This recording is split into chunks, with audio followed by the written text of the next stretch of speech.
আসসালামু আলাইকুম সম্মানিত ভিউয়ার্স, সবাই কেমন আছেন? আজকের ভিডিওটা বৃক্ষপ্রেমী যারা রয়েছেন আপনাদের সকলের জন্য অত্যন্ত জরুরি এবং গুরুত্বপূর্ণ। আজকে আমি আলোচনা করব আপনারা যারা অনলাইনে গাছ অর্ডার করেন, গাছ অর্ডার করার পর কুরিয়ার অফিস থেকে যখন গাছ রিসিভ করেন, তো সেই গাছ নিয়ে আপনারা চিন্তিত থাকেন যে কিভাবে রোপণ করবেন, কি করবেন, তাই না? অনেক সময় দেখা যাচ্ছে যে গাছ রিসিভ করার পরে আপনার গাছগুলো 2 দিন লাগে, 3 দিন লাগে পৌঁছাইতে। তো সেই সময় দেখা যাচ্ছে গাছের অনেক কিন্তু ক্ষতি হয়ে যায়, পাতা ড্যামেজ হয়ে যায়, ঝিমিয়ে যায়, অনেক সময় ডালপালা ভেঙে যায়, পাতা শুকিয়ে যায়। তো আপনারা চিন্তিত হয়ে পড়েন যে আসলে গাছটা বাঁচবে কিনা, রিকভার করবে কিনা, করণীয় কি করবেন। তো আজকে আপনাদের এই নিয়ে একটা আপনাদের ভিডিও দিচ্ছি, লং ভিডিও। তো চলুন শুরু করি। এই যে আমার সামনে যে গাছটি দেখতে পাচ্ছেন, এই গাছটি সাপোজ আমি এটা কুরিয়ার অফিস থেকে রিসিভ করে নিয়ে আসছি। আমি জাস্ট আপনাদের উদাহরণ দিচ্ছি, আপনারা বোঝার চেষ্টা করবেন। তো সর্বপ্রথম আমার করণীয় হচ্ছে, এই যে আপনার প্যাকিংটা দেখতে পাচ্ছেন, গাছের বান্ডেলটা, এইটা আমাকে ধারালো চাকু বা কোনো কিছু দিয়ে এটাকে আনবক্সিং করতে হবে। মানে এই যে প্যাকিং করা আছে এটা আমার খুলতে হবে। তো আপনারা পুরো ভিডিওটা দেখবেন মনোযোগ দিয়ে, আমার সঙ্গেই থাকুন। আপনাদের আজকে আমি কুরিয়ার অফিস থেকে গাছ রিসিভ করার পর করণীয় কি, এই নিয়ে আপনাদের সঙ্গে আজকে আলোচনা করব। এরপরেই দেখুন, গাছ রিসিভ করার পর যেটা আপনারা করবেন, সুন্দর করে গাছটা আগে এই প্যাকেটটা খুলে দেওয়ার চেষ্টা করবেন। খুলবেন খুব সাবধানতার সঙ্গে, সতর্কতার সঙ্গে। তার আগে আপনাদের বলবো, আপনারা যেসব সেলার থেকে গাছ অর্ডার করেন তাদের অবশ্যই বলবেন তারা যেন গাছ প্যাকিং করার সময় খুব সতর্কতার সঙ্গে, খুব ভালোভাবে যেন প্যাকিং করে, প্রত্যেকটা গাছে যেন খুঁটি দেয়। এই দেখতে পাচ্ছেন, এটা আমি জাস্ট দেখানোর জন্য করতেছি ভিডিওটা।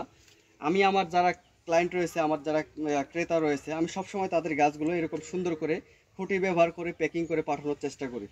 তো দেখুন, এরপরে আপনারা কি করবেন, আস্তে করে এই গাছটা, এই যে র্যাপিং করা যে আছে মোড়ানো, এই যে আপনার যে রশিগুলো আছে বাঁধা, এগুলো আপনারা খুলে দিবেন।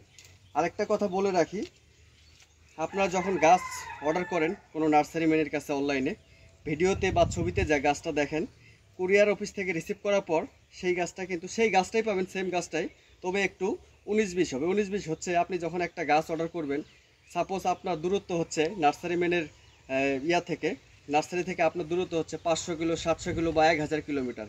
এই গাছটা আপনার বাসায় পৌঁছাইতে, আপনার কাছে পৌঁছাইতে মোটামুটি 2 দিন সময় লাগে বা 3 দিন সময় লাগে। এতে করে গাছটা এই যে বাঁধা থাকে, এরকম করে র্যাপিং করা থাকে, অনেক সময় পাতাগুলো কিন্তু ড্যামেজ হয়ে যায়, পাতাগুলো শুকিয়ে যায়, হয়তো কোনো ডালপালা একটু ভেঙে যাওয়ার সম্ভাবনা থাকে। তো আপনারা মন খারাপ করবেন না, আপনারা শুধু দেখবেন যে গাছের মেনটা ভেঙে গেছে কিনা, মেন গাছ ভেঙে গেছে কিনা, তাহলে কিন্তু আপনার জন্য একটু মানে ক্ষতিকর। আর যদি এমনিতেই পাতা টাতা যদি শুকিয়ে যায় বা ড্যামেজ হয়ে যায়, এতে মন খারাপ করার কোনো ইয়া নেই। আপনার পাতা শুকিয়ে গেলে, আপনার গাছ থেকে যদি পাতা ঝরে যায়, তাহলে আপনি মনে করবেন যে আপনার গাছ 90% বাঁচার সম্ভাবনা আছে। আর পাতা যদি শুকিয়ে গাছেই লেগে থাকে, তাহলে সেই গাছটা ড্যামেজ হওয়ার সম্ভাবনা রয়েছে। তো আমি আপনাদের বলবো, গাছ রিসিভ করার পর এভাবে খোলার পরে আপনাদের করণীয় হচ্ছে, এই গাছটা কিন্তু সরাসরি পানি দিবেন না।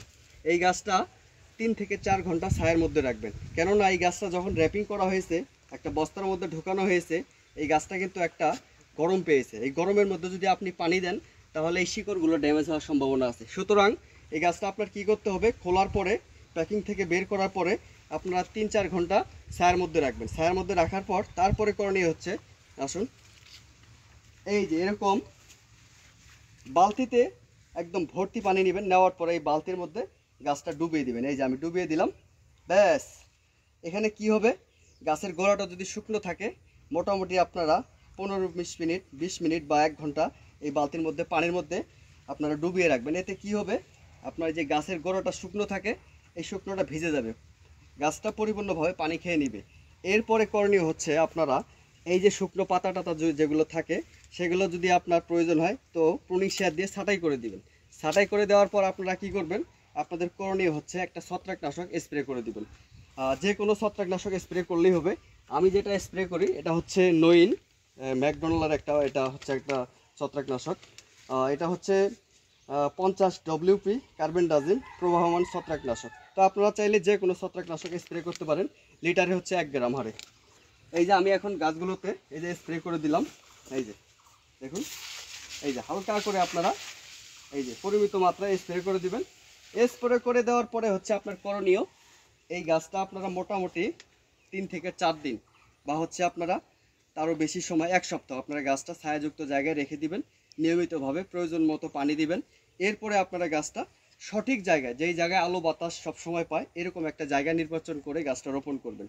রোপণ করার আরেকটা পদ্ধতি আপনাদের বলে দেই। এই গাছটা আপনার যতটুকু আছে, এই যে গাছের যে একটা আপনার আছে মাটির, যেটাকে বলা হয় আমরা হাঁড়ি বলি বা ডিম বলি, এই অনুযায়ী আপনারা 1 থেকে 1.5 মিটার, ঠিক আছে, 1 থেকে 1.5 ফুট আপনারা একটা গর্ত করে চারদিকটা সুন্দর করে স্কোয়ার করে গর্ত করে তারপর গাছটা রোপণ করবেন। রোপণ করার পরে একটা শক্তপোক্ত খুঁটি দিবেন, খুঁটি দেওয়ার পর গাছটা বেঁধে দিবেন, ব্যাস আপনার করণীয় শেষ। তো আজকের ভিডিওটা এ পর্যন্তই। অবশ্যই আজকের ভিডিওটা আপনারা বেশি বেশি করে মনোযোগ দিয়ে দেখবেন এবং শেয়ার করবেন। আমি দেখতে চাই যে আজকের ভিডিওটা আমার কতজন শেয়ার করে। যদি আপনারা বেশি বেশি শেয়ার করেন তো আমি নেক্সট টাইম থেকে এরকম লং ভিডিও দিব, আর কখনো শর্ট ভিডিও দিব না। আর যদি শেয়ার না করেন তাহলে আমি এই শর্ট ভিডিও দিব। তো ঠিক আছে, সবাই ভালো থাকবেন। আল্লাহ হাফিজ।